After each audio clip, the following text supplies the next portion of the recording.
দর্শক, নির্বাচনী জনসভায় যোগ দিতে রংপুরে যাচ্ছেন বিএনপি চেয়ারম্যান তারেক রহমান। জনসভার আগে পীরগঞ্জে শহীদ আবু সাইদের কবর জিয়ারত করবেন তিনি। এ বিষয়ে জানাতে রংপুর থেকে যুক্ত হচ্ছেন সহকর্মী মাহমুদ রাফিন। তিনি আছেন এখন পীরগঞ্জে। রাফিন, নিশ্চয়ই শুনতে পাচ্ছেন, আবু সাইদের কবর কখন জিয়ারত করবেন তারেক রহমান এবং সমাবেশের শেষ সময় প্রস্তুতি কেমন দেখছেন জানাবেন।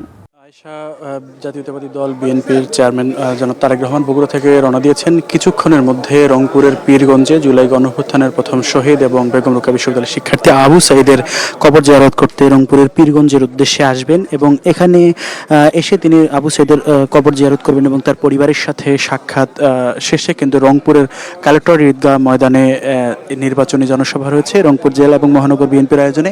সেই জনসভায় তিনি প্রধান অতিথির বক্তব্য রাখবেন। মূলত তারেক রহমান 17 বছরের দীর্ঘ নির্বাসিত জীবন শেষে দেশে আসার পর ত্রয়োদশ জাতীয় সংসদ নির্বাচন, এই নির্বাচনে যে ওনার প্রচারণা সেটি কিন্তু সিলেট, চট্টগ্রাম, ময়মনসিংহ শেষ করে এখন রাজশাহী এবং রংপুর সফরে রয়েছেন। তবে রংপুর সফর কিন্তু শুরু হচ্ছে জুলাই অভ্যুত্থানের প্রথম শহীদ বেগম রোকেয়া বিশ্ববিদ্যালয়ের শিক্ষার্থী আবু সাইদের কবর জিয়ারত করার মাধ্যমে। যদিও কেন্দ্র ঘোষিত যে কর্মসূচি, সেই কর্মসূচি অনুযায়ী 3টা 45 মিনিটে আবু সাইদের কবর জিয়ারত করার যে পীরগঞ্জে এখানে আসার কথা ছিল, তবে অল্প কিছুক্ষণের মধ্যেই তিনি আসবেন বলে এখানকার বিএনপির যে মনোনীত প্রার্থী রংপুর জেলা বিএনপির আহ্বায়ক সাইফুল ইসলাম তিনি এটি নিশ্চিত করেছেন।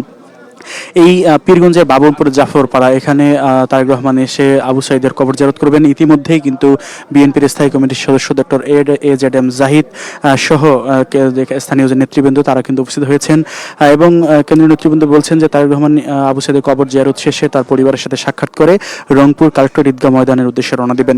মূলত রংপুরে এই তারেক রহমানের নির্বাচনী সফরকে ঘিরে নেতাকর্মীদের মধ্যে কিন্তু ব্যাপক উচ্ছ্বাস এবং আনন্দ কাজ করছে। দীর্ঘ প্রতীক্ষিত সফর বলছেন রংপুরের বিএনপি নেতাকর্মী এবং সাধারণ মানুষ। মূলত আগামী নির্বাচনকে কেন্দ্র করে রংপুরের মানুষ কিন্তু মুখিয়ে আছে। বিএনপি চেয়ারম্যান তারেক রহমান এই উত্তরাঞ্চল তথা রংপুরের উন্নয়নে আসলে তার পরিকল্পনাকে, এই পরিকল্পনা জানার জন্য বিশেষত রংপুর অঞ্চল কিন্তু স্বাধীনতা পরবর্তী অবস্থায় বৈষম্যের তীর্থস্থানে পরিণত হয়েছে। রংপুর অঞ্চল বা রংপুর বিভাগ কিন্তু প্রতি বছর বাজেট বৈষম্যের শিকার হয়।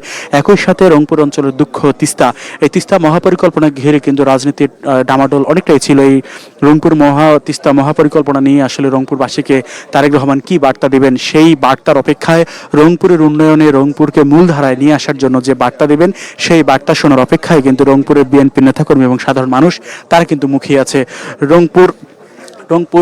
রংপুরের যে নেতৃবৃন্দ তারা বলছেন যে কিছুক্ষণের মধ্যেই রংপুরের পীরগঞ্জের বাবনপুর জাফরপাড়া গ্রামে যেখানে আবু সাইদের সমাধিস্থল, সেখানে তারেক রহমান আসবেন এবং এই কবর জিয়ারত শেষে তার পরিবারের সাথে সাক্ষাৎ করে তিনি রংপুরের যে কালেক্টর ঈদগাহ মাঠ রয়েছে যেখানে নির্বাচনী জনসভায় বক্তব্য রাখার কথা। গতকাল বিএনপির সাংগঠনিক সম্পাদক ও রংপুর বিভাগের দায়িত্বপ্রাপ্ত নেতা আসাদুল হাবিব দুলু তিনি সাংবাদিকদের সাথে কথা বলেছেন এবং আজ সকাল 10টায় তিনি কিন্তু এই সমাবেশ স্থল পরিদর্শন করেছেন। তিনি জানিয়েছেন যে প্রায় 5 লক্ষের বেশি জনসমাগম হবে তারেক রহমানের এই সমাবেশে এবং এই সমাবেশটি ঈদগাহ মাঠে তার সম্পূর্ণ প্রস্তুতি কিন্তু শেষ হয়েছে। দুপুর 12টার পর থেকে কিন্তু রংপুরে যে 33টি আসন, এই 33টি আসন সংসদ সদস্য প্রার্থী সহ নেতাকর্মীরা আসতে শুরু করেছেন। বিশেষ করে রংপুর জেলা যে 6টি নির্বাচনী আসন, সেই নির্বাচনী আসন থেকে নেতাকর্মীরা গিয়ে সমাবেশস্থলে জড়ো হয়েছেন।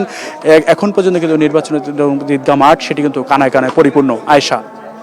মাহমুদ রাফিন, আপনাকে ধন্যবাদ। আমরা দেখতে পাচ্ছি ইতিমধ্যে আমাদের সাথে রংপুরের ঈদগাহ মাঠ থেকে আমাদের সাথে যুক্ত হয়েছেন সহকর্মী জাকারিয়া আহমেদ। রংপুর ঈদগাহ মাঠে নির্বাচনী জনসভায় বক্তব্য রাখবেন তারেক রহমান। এখন পর্যন্ত আপনার কাছে সবশেষ তথ্য কি আছে আমাদের জানাবেন।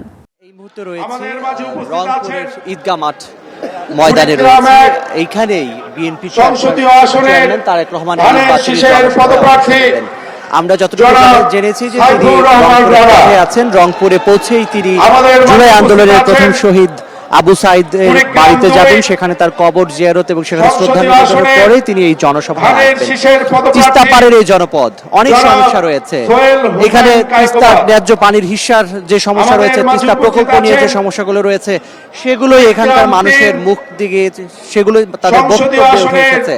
আমরা দেখতে পাচ্ছি এই মঞ্চে এসেছেন বিএনপি মহাসচিব মির্জা ফখরুল ইসলাম আলমগীর থেকে শুরু করে এই যে স্থানীয় নেতৃবৃন্দ তারা এসে উপস্থিত হয়েছেন এবং তারেক রহমানের যে নির্বাচনী প্রচারণা সিলেট থেকে শুরু করেছিলেন গত বৃহস্পতিবার, আজকে নবম দিনে এই প্রচারণা, নবম দিনে তিনি উত্তরবঙ্গের একেবারে বলা যায় যে প্রাণকেন্দ্র সেই রংপুরে জনসভায় তিনি আসবেন। দীর্ঘ 2 দশক পর রংপুরে আসছেন তারেক রহমান। তার এই সফর শুধুমাত্র রাজনৈতিক সফরের মধ্যেই সীমাবদ্ধ নয়, এখানকার মানুষেরা বলছে যে দীর্ঘদিন পর, দীর্ঘ অপেক্ষার পর একটি অচারা স্পন্দন তাদের মধ্যে বয়ে যাচ্ছে। আমরা একটু জানার চেষ্টা করবো, একটু অনুভূতি শোনার চেষ্টা করবো যারা এখানে এসেছেন নেতাকর্মী, তাদের কাছে একটু জানার চেষ্টা করব। দীর্ঘ 2 দশক পর তারেক রহমান আপনাদের মাঝে আসেন, আপনারা কতখানি অনুপ্রাণিত হচ্ছেন? আমরা আসলে খুবই আনন্দিত। আমাদের ভাই দীর্ঘ প্রতীক্ষার পর এই রংপুর অঞ্চলে আসছেন। এই রংপুর অঞ্চলে আসার কারণে আমরা রংপুরের মানুষজন খুবই খুশি এবং আনন্দিত। আমরা চাই রংপুরের মানুষজন তারেক রহমানকে বীরের মিশে আমরা তাকে শুভেচ্ছা জানাবো। আর একটু জানতে চাই কি দাবি দেওয়া রয়েছে তার কাছে এবং তার কাছ থেকে কি? আমরা রংপুর আমরা রংপুর সংসদীয় আসন 4 এমদাদুল হক বর্ষার এলাকার লোক। আমরা চাই যে তারেক রহমানের মাধ্যমে রংপুর উত্তর অঞ্চলের সার্বিক উন্নয়ন হোক, পদ্মা সেতু থেকে শুরু করে সার্বিক উন্নয়ন হোক। আমরা আরেকটু জানতে চাই কতখানি আনন্দ উৎসাহ নিয়ে আপনারা অপেক্ষা করছেন, কতক্ষণ ধরে এখানে আছেন? আমরা জনাব তারেক রহমান ভাইয়ের জন্য ভোর 6টা থেকে এখানে আমরা তার সাথে হাত করার জন্য বসে আছি।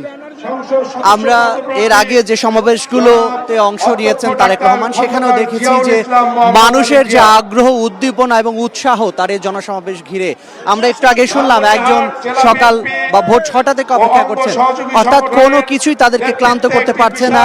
তারেক রহমানের জনসমাবেশে অংশ নিয়ে তাকে এক নজর দেখা, তার কাছ থেকে নির্দেশনা সেটি তারা শুনতে চান, যে কারণে ঘন্টার পর ঘন্টা সাধারণ মানুষ তো বটেই, নেতাকর্মীরা সারা তারা তাদের যে অপেক্ষা, সেই অপেক্ষা তারা করছেন এবং সেই অপেক্ষা প্রহর কিছুক্ষণের মধ্যেই কাটবেন।